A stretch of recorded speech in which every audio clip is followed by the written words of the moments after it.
Bueno, pues seguidamente la segunda parte de la historia de los vascos en la Edad Media, recopilada por mi amigo Chema, el filósofo. En este caso, este capítulo está dedicado a las provincias de Álava y Vizcaya. Insisto, no he escrito yo el texto, lo ha escrito Chema, yo lo he aceptado porque prácticamente cuenta lo mismo que este hombre, Martín de Ugalde, en la síntesis de la historia del País Vasco, un hombre profundamente nacionalista, del PNV hasta la médula, exiliado en Venezuela, fundador del diario Deia, tuvo un cargo en el gobierno vasco referido al euskera, o sea, es una institución en el País Vasco, aunque me temo que la gente desconoce este libro, porque se hablan de sus cuentos, pero no de este libro. Detalles con los que, bueno, pues yo por lo menos me he sorprendido, porque yo he aprendido muchas cosas, pues el origen de la palabra Vitoria, el origen de la palabra Álava, el origen de la palabra Bilbao, que es yo creo que más de uno se va a pegar un susto, y bueno, como datos, bueno, las provincias de Vizcaya y de Álava, por separado, se unen a la corona de Castilla en el siglo XIV, es decir, hace 7 siglos.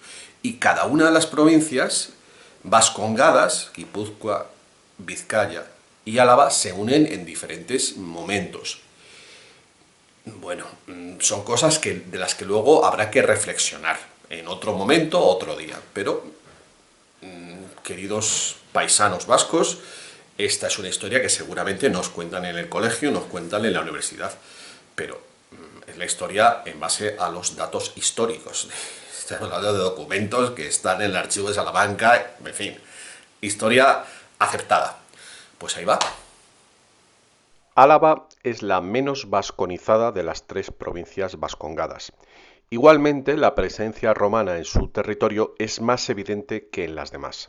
De hecho, Augusto atravesó sus caminos en sus luchas contra los pueblos cántabros.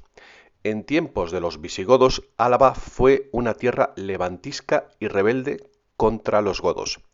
Leovigildo tuvo que levantar una plaza fuerte llamada Vitoriaco, es decir, Vitoria, como apoyo militar en sus campañas, de ahí su nombre.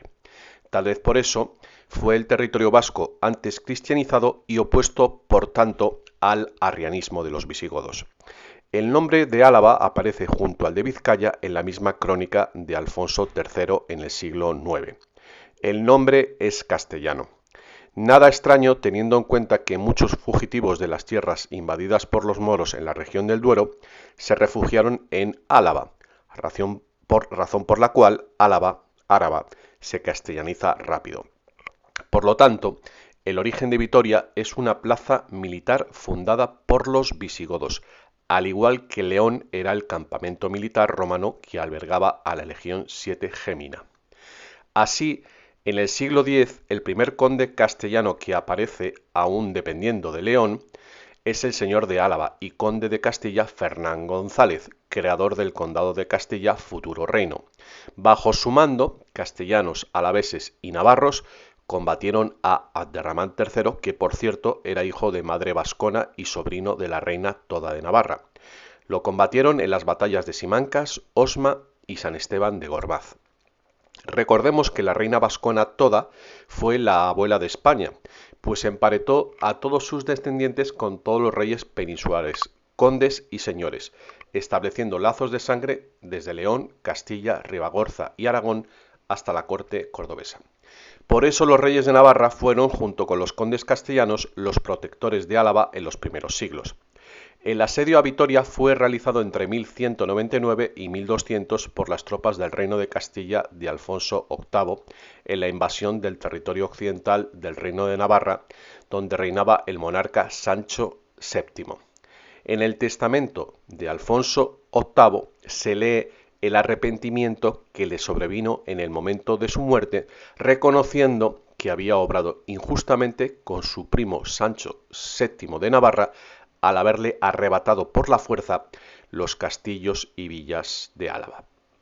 Por lo tanto, ya desde el año 1200, Álava quedó bajo la órbita castellana al igual que Guipúzcoa, aunque ésta solicitó la incorporación a Castilla. Y en 1332 se firmó un pacto solemne de adhesión a Castilla, un acta que se conserva en la ciudad de Vitoria. Hasta ese momento, Álava se gobernaba por la llamada Cofradía de Arriaga, una especie de señorío senatorial de 4 ancianos, los fijosdalgos o hidalgos, nombrados a modo de diputados universales que se reunían anualmente.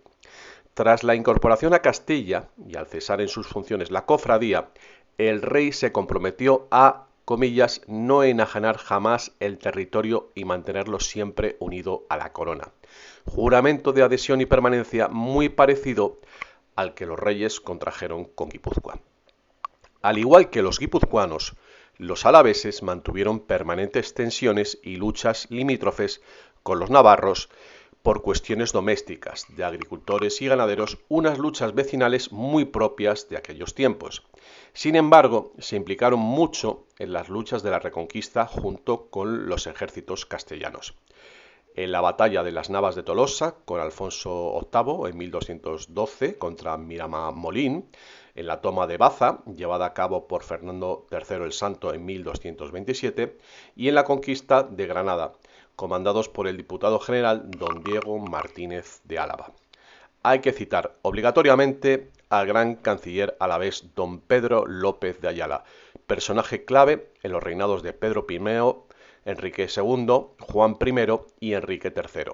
Fue López de Ayala un gran guerrero y mejor político y consejero, que cayó prisionero en la batalla de Aljubarrota, 1385, sirviendo en los ejércitos castellanos de Juan I de Castilla contra los portugueses e ingleses. Pero sin duda, su mayor gloria para el orgullo de Álava y de España reside en su gran categoría como escritor y poeta. Ahí están sus crónicas de los reinados de los que fue protagonista y sus libros que tienen títulos como Cantigas a la Virgen, rimado de palacio o Libro de la cetrería. Todas estas obras están escritas en castellano y estamos hablando del siglo XIV. Repetimos, fue en Álava donde mejor convivieron el castellano y el vasco. Para muchos historiadores, no solo el reino de Castilla nació de los leoneses, cántabros y vascones, sino que la propia lengua castellana podría haber sido el leonés arcaico hablado por los vascones con su peculiar forma de vocalizar, lo que explicaría por qué las vocales vascas llegaron al castellano. Vizcaya en Castilla. Por su situación geográfica al norte peninsular, sin fronteras con Francia ni con Navarra, la evolución histórica de Vizcaya fue diferente. De hecho, los vizcaínos de antaño se consideraban más vizcaínos que vascos, y ellos dieron el nombre, en determinados tiempos medievales, a los habitantes del País Vasco. Incluso en tiempos más actuales, el movimiento nacionalista, con aspiraciones a englobar todo lo vasco, tomó el nombre de Vizcaitarra. El nombre de Vizcaya aparece también en la famosa crónica del obispo de Salamanca, don Sebastián, sobrino del rey Alfonso III, en el siglo IX, que narra las acciones bélicas de los reyes astures desde Alfonso I. Hay que decir que los límites territoriales de Vizcaya han cambiado mucho. Antiguamente se dividían en varias merindades: Arratia, Bedia, Busturia, Marquina, Uribe, Zornoza, Durango y Orozco. Hubo separación de algunos territorios como los de Llodio, Oquendo y Ayala en 1027, que se apartaron del señorío de Vizcaya, y otras zonas se separarían más tarde, como el Valle de Mena, Castro Urdiales y Limpias. La población se esparcía en caseríos aislados. Algunos de ellos se agrupaban en torno a una iglesia y por eso se les llamó anteiglesias, Eleysaldiac. La presión de los reinos vecinos asturleonés y navarro aconsejó la elección de un señor o caudillo militar común, sin poder político, al que llamaron Yaún o señor. Desde la leyenda nos llegan los ecos de la batalla de Arrigorriaga, en la que un tal Yaún Zuría, de 22 años, venció con su ejército vizcaíno a los astures, momento conmemorado como expresión de la personalidad histórica de los vascos. Pero la relación importante fue con el naciente reino de Castilla, iniciada con Fernando I, llamado el Grande, hijo de Sancho Mayor de Navarra. Aunque las crónicas no se atreven a asegurar su lugar de nacimiento, lo más probable es que fuera Pamplona, dado que su padre era el rey de Navarra, con lo cual tenemos que el primer rey de Castilla era un vascón, es decir, un navarro, lo que prueba una vez más que los vascos son los padres de Castilla. Vizcaya repobló y llenó de castillos la zona de Nadie, desértica tras la invasión árabe, y que va desde el Ebro hasta los montes de Oca, la Bureba y Villarcayo, conocida entonces con el nombre vasco de Bardulia. Son las tierras de Amaya y norte de Burgos, tierras repobladas también por los pueblos vecinos de Cantabria que llegaron hasta el Duero.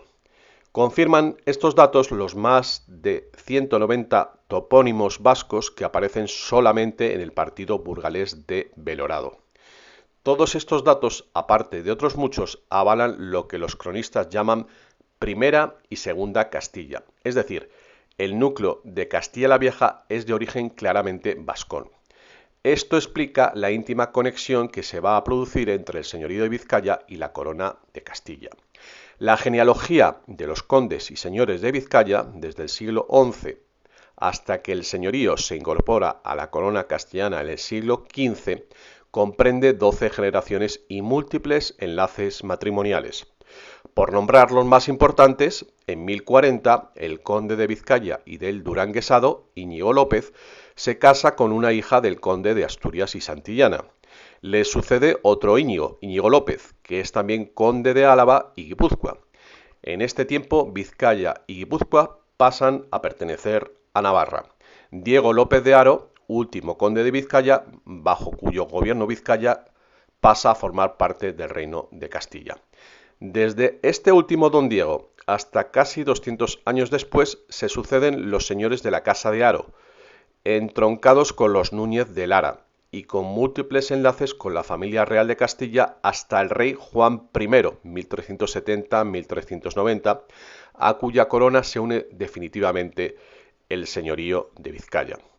En tiempos de las luchas civiles en Castilla entre Pedro I y su hermanastro Enrique II de Trastámara, padre de Juan I, los vizcaínos habían participado, apoyando a cada uno de los dos bandos, divididos en gamboínos y oñacinos, en una última demostración de su irreconciliable rivalidad. Después de las luchas civiles de castellanos, el infante don Juan de Castilla heredó el señorío de Vizcaya de su madre Juana Manuel de Lara, esposa de Enrique II de Castilla, primero de la dinastía Trastámara, y bisnieta del último conde vizcaíno, don Diego López de Haro. Pocos años antes de la unión, se habían fundado las villas de Bilbao en 1300, Marquina 1355 y Guernica en 1368. En las crónicas y documentos antiguos, lo mismo en castellano que en euskera, aparece el nombre de Bilbao y no Bilbo. La terminación en ao es la propia de la toponimia vasca, Garnacao, Henao, Berao, Sestao. Durante el régimen del señorío, las luchas entre las facciones de oñacinos y gamboínos asolaron el país.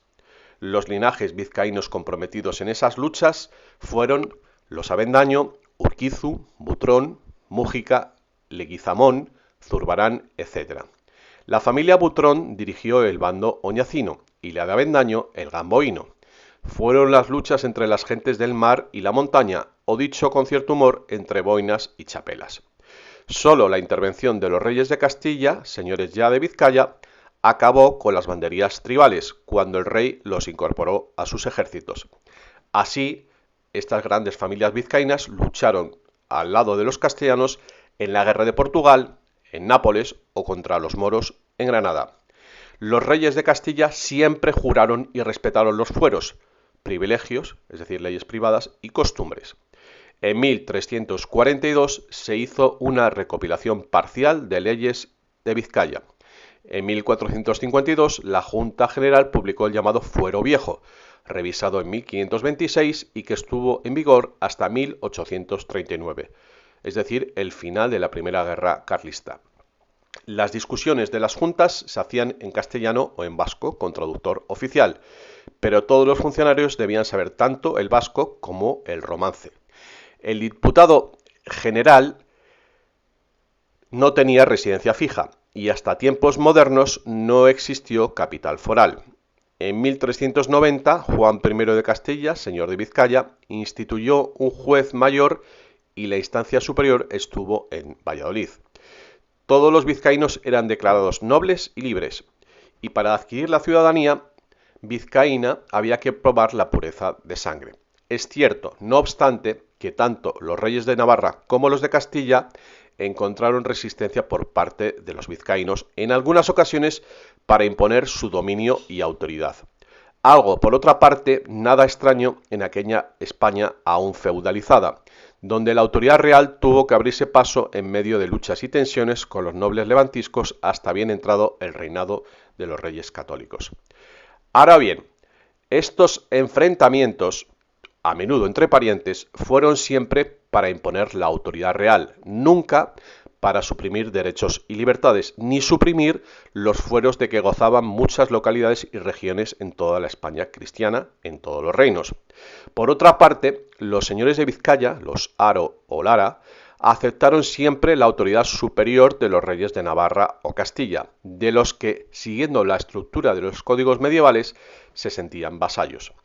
En otras zonas de España, conforme avanzaba la Reconquista, igualmente aparecieron señores relativamente soberanos en sus territorios con sus mesnadas, con sus ejércitos, que prestaban servicio a quienes más favorecieran sus intereses. Así tenemos a los Guzmán y los Ponce de León en Andalucía, los Fajardo en Murcia, los Pardo de Cela en Galicia, los Benavente en Zamora o los Mendoza en tierras de Guadalajara y Madrid, que dieron más de un quebradero de cabeza a los reyes.